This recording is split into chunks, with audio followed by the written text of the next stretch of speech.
Give me wings to cross the mountain. Give me strength to carry on. Let me gaze once more upon my homeland, where I belong, in Oregon.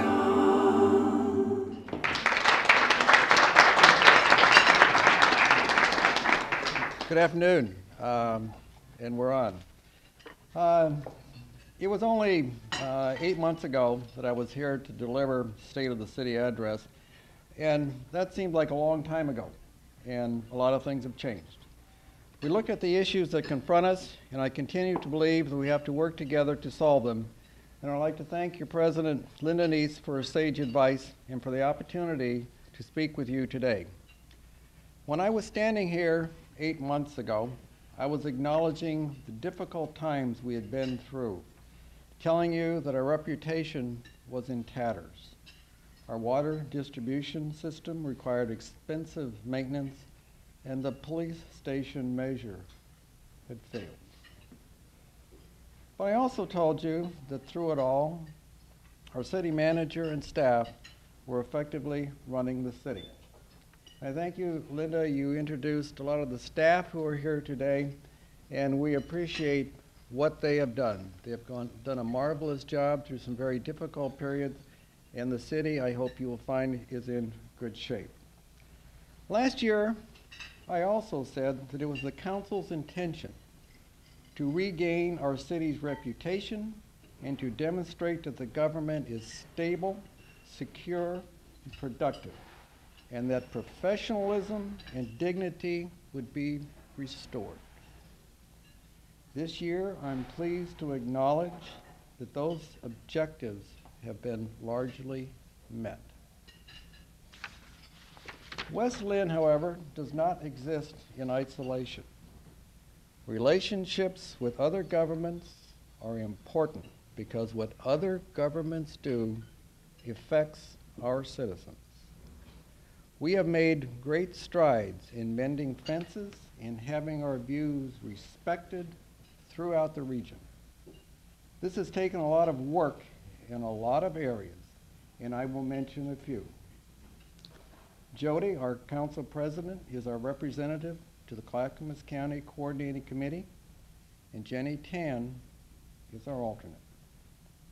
Councilor Tan is our representative to the Clackamas Cable Access Board, and Jody is the vice chair of the Regional Water Providers Consortium Board. I am the chair of the South Fork Water Board, and Jody and Councilor Mike Jones are also on the board of this organization that processes and sells about $8 million worth of fresh water to West Linn and Oregon City. I am the representative to the Highway 43 Work Group, which involves 3 cities, a county, and metro. Then there is the Regional Wastewater Advisory Committee, comprised of representatives from 7 jurisdictions, including West Linn. This committee is about managing and financing wastewater processing, and we are currently talking about how to pay for the maintenance of the system. And this is an issue you've probably heard about before. I am the primary representative, and our alternate to that committee is a volunteer, a resident of West Linn and a highly regarded wastewater engineer. And finally, Mike Jones attends your chamber meetings, and each council member is liaison to at least 2 city boards or commissions. The point here is that the scope of our work is broad and extends far beyond city council meetings, and we are more involved than we have been in the past.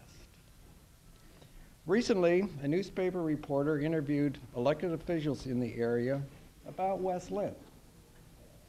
The resulting headline for the article was "West Linn Moves Past Acrimony to Return to the Regional Stage." I was pleased to see that headline. And it's not just the council. Our city manager and staff are involved and they are respected. Most importantly, we want to show all segments of our community that city government is trustworthy, professional, and productive. Budget issues are a top concern for this government. We are fortunate to have the best financial officer in the state, Mr. Richard Seals. He has brought us from fraud and no audits to fiscal stability and award-winning audits. Thank you. Here's a quick financial update. Our 5-year financial forecast shows a slowing of revenue growth and rising costs for many things, including power for pumping our fresh water, for repairing our streets, for labor, and for health care costs. Measures 5 and 15 may seem like a distant memory, but they continue to cap tax rates and tend to strangle the finances of a city as costs increase faster than revenues. Our city has assets of about $294 million. We have debt of about $16 million. We have a solid credit rating of AA. While we are in pretty good shape financially, we have low reserves. Our staff continues to look for ways to do more with less. You've probably read that Mr. Jordan created the plan to make a profit for the city by sharing our top 2 financial officers with the city of Milwaukee on a part-time basis. While this allows Milwaukee to get professional financial management, it expands opportunities for our staff.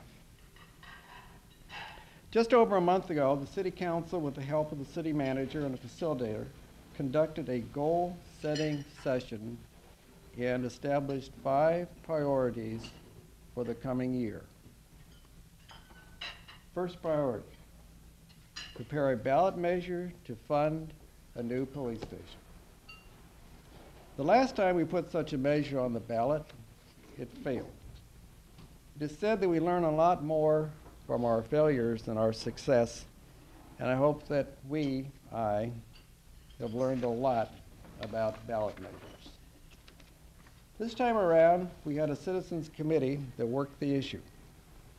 The committee was selected by the city manager and was comprised of folks from different backgrounds and opinions. Under the leadership of Bill Hill and Karen Hensley, this group was successful. And the next step is for the council to act on their site selection data. Bill Hill is now forming a political action committee to promote this facility. The council liaison, Councilor Mike Jones. We feel that the PAC is critical because a PAC can raise money and be an advocate for the measure, something the city cannot do. I know that some will say that times are hard and we should not spend money to replace an old facility. But this is also an opportunity. Tualatin Valley Fire and Rescue recently dedicated a new station in Bolton.